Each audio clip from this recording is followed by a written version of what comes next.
afternoon, everyone. Okay, as long as he doesn't call me facial, I'm good. I'm good for today. It's good to be back to Maryland.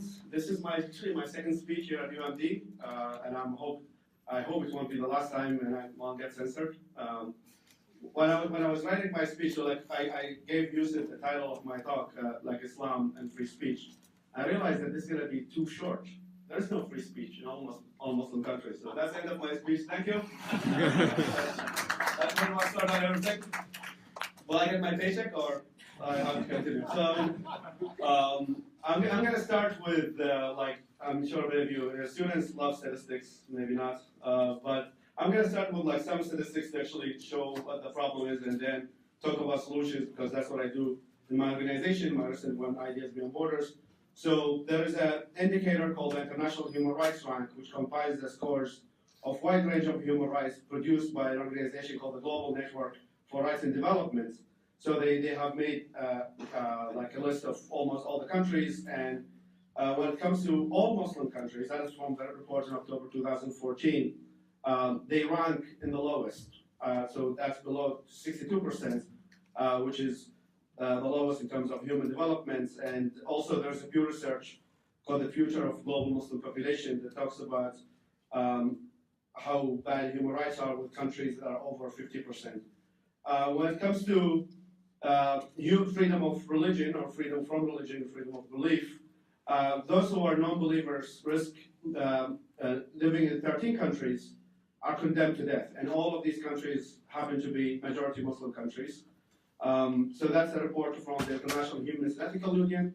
So the countries that impose these penalties are Afghanistan, Iran, Malaysia, some parts of Malaysia, hashtag not all. So in Kuala Lumpur, it's kind of different than in some countries, some places, and also in Indonesia they have a state that applies medieval religious laws, and also Maldives, which is, I think, for many of you who've probably been to the Maldives, you'll see the touristic part of it, and you're impressed how wonderful it is. But as soon as you get out of the bubble, it's not as cute as it looks on television, and also on Tinder. No, that doesn't work this way. But when it comes to also country of Nigeria, at least within some parts of it, and Pakistan, which also has blasphemy laws, not just for non-believers, but include people like Ahmadiyya, Muslim community, Shia, who also get Christians, who also convert to Christianity from Islam, they get convicted of blasphemy. United Arab Emirates, the same case like Maldives. You go to Dubai, it looks all great, but if you go to some provinces, and the Arab Emirates is a mix of provinces. I mean, Dubai is one of the most famous ones, but there's other ones like Fujairah and Abu Dhabi, in which more strict laws are applied when it comes to religious belief, and Yemen, which is going through a civil war right now that's mostly influenced by Saudi Arabia, but so many other factors. That will need a lecture by itself to explain how Yemen is. So that's I think that, as I said, when it comes to explaining the problem, it seems like it's pretty obvious that for most of the majority Muslim countries, and don't have the freedom of speech and freedom of belief. And I was thinking of solutions, because I think that's what I get paid for. And the most argument that's being used is that, freedom of religion, freedom of individual rights come from Enlightenment values. The Enlightenment values built up the basis for what we call now individual rights that happened in the West. So I was looking for stories, or not sort of stories, but projects that happened within Muslim civilization that existed for, it's been more than 1,400 years, but that actually kind of resembles some of that Enlightenment. So I looked at this very interesting project that was started by 9th century in Arabia, which is the Arabian Peninsula, by a caliph. So a caliph is the leader of the Muslim community from the Abbasid Empire, and his name is Harun al-Rashid. So Harun al-Rashid established kind of a private venue at the beginning called Bayt al-Hikmah. Bayt stands for house, and Hikmah means wisdom. So the House of Wisdom, he made it first as a private, more like the private sector. I'm sure you libertarians love that. So then his son kind of formalized it and made it more public, and he started bringing scientists from all over the world, different religions and ethnicities, to come to Baghdad, which also happens to be my hometown by accident. And they were studying science and logic, humanities, as well as translated and preserved important works of different languages. So that project, Beit al-Hikmah, in my opinion, represents a major center of scholarship, as well as a symbol of what is sometimes referred to as the Islamic Golden Age and the scientific revolution that unfolded there at the time. So the Abbasid Caliphate, just like Hillary Clinton, had a what happened situation. It's not an interesting book, but so they also had a what happened situation that led to its fall. I mean, there are many theories of why it fall. There was a civil war happening between some of the caliphs, and also the Mongols came in and actually burned many of the libraries and many of the structure for enlightenment at the time. So that's why we don't see that coming right now. But I think it's an era that is really worth reviving. I mean, there's a statistic that I found pretty depressing, but it's also interesting, that's reflecting of the situation right now, is that the total number of books translated to Arabic in the last 1,000 years, think about that, is fewer than those that translated in Spanish in 1 year. So think about that, in 1,000 years, there have been books translated to Arabic as much as 1 year translated to Spanish. And that is from a report by the United Nations called the Arab Human Development that can be found online, and the Economist made a long articles. And there are many factors of why this is the case. I mean, that also needs another lecture, but one major factor, in my opinion, is that authoritarian dictatorships, as we see around the Arab world, want to keep people as ignorant as possible so they can rule over them and try to make them as ignorant of facts as possible so it will be easier to control them. But back to the good side. So things are changing, in my opinion, to a more positive direction. And that is as a result of a country creation called the internet. And the internet, in my opinion, has the possibility of bringing the Enlightenment into the Arab world the same way the printing press did for the West. So I mean, many people link the printing press to the Enlightenment in the West. And this view is affirmed by a friend of mine, Mary Namazi, who said that the internet is doing to the Islamic world what the printing press did for Christianity. Social media, which is used a lot by many, especially young users, has not only given countless young people to access to forbidden ideas, but also allowed them a space to express themselves where none existed. And it also helped them find each other, share their stories, and see that they are not alone. So up to 175 million Arabic speakers use the internet, many of whom are fairly active users and connected to the internet or social media, thanks to the result of the smartphone technology, in which people don't need to buy a laptop or desktop to access the internet, but rather use all of this modern technology like Twitter or Facebook and all of that.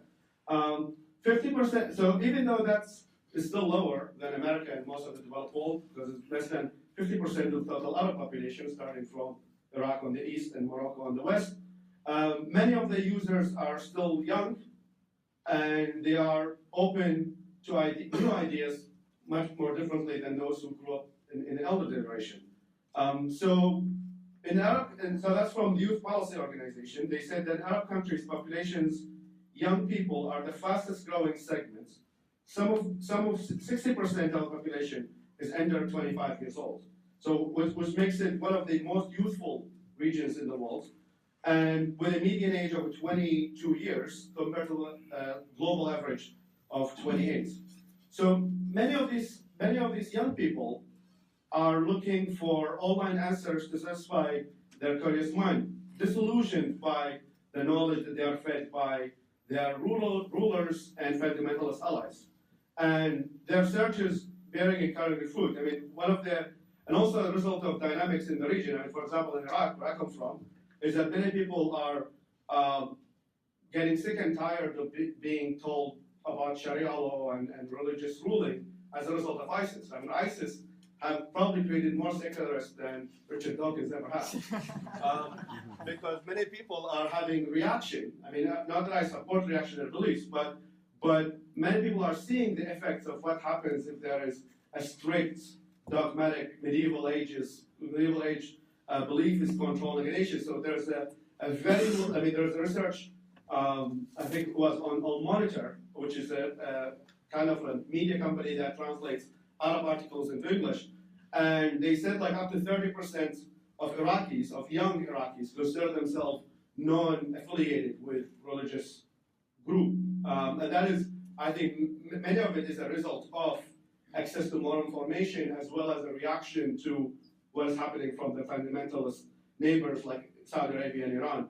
So, and I was doing the research, and I helped founded some of these projects.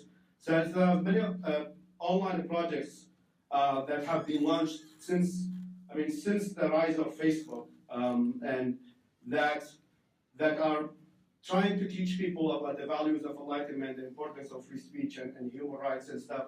So, for example, there's a project that called the Theory of Evolution that actually translated most of the UC Berkeley. Obviously, it's not legal, and I endorse this behavior, but they translated many of the Q&As that are available on the UC Berkeley Evolution site and put them into Arabic with graphics and all of these things to actually explain scientific method, explain the importance of science to Arab-speaking audience, mostly focused on young generations. And there are also groups in Iraq that spelled Ana Iraqi and Aqra, which is in Arabic means I'm Iraqi, I read, and it talks about like what is the importance of literacy, getting more information, reading more books. They created this culture of reading and knowledge, which unfortunately has reduced a lot over the past 40 years because of the wars and everything. That the culture of reading and literacy is not that important, but I think these people are trying to revive it, as well as people translating English, French books, articles into Arabic. I mean, there's, for those who speak Arabic, maybe even if you don't speak Arabic, you can just Google this guy. His name is al-Mutar, which is actually a fake, he's a fake imam who has like 1.5 million followers. So his whole job is just to make fun of religious extremists. So he's an imam that's trying to counter extremism, and always challenging. And he's like, every time I check out his page, one day is like 500,000, the next day is 600,000. And that's, most of it is from Arabic-speaking audience that is below the age of 30. There's a project that I really love and I'm trying to build a relationship with. It's called I Believe in Science, which is translate scientific journals, Nature magazine, National Geographic, all of these things into Arabic, mostly to young Arab populations. And there is a page that I like a lot called Enlightened Minds, which is trying to translate classical liberal Enlightenment values, Voltaire, and probably Voltaire is not one of them, but John Stuart Mill and Adam Smith and the founding fathers of free market and free thought. So I mean, this might not be. I mean, many people when they talk about the war and extremism, they only think of it as just we bomb the shit out of them and think it's gonna be solved. And that is, in my opinion, not been the solution. It's been proven not working. It's been since 9/11, it's been almost 15 years, and seems like we're still sucks, right?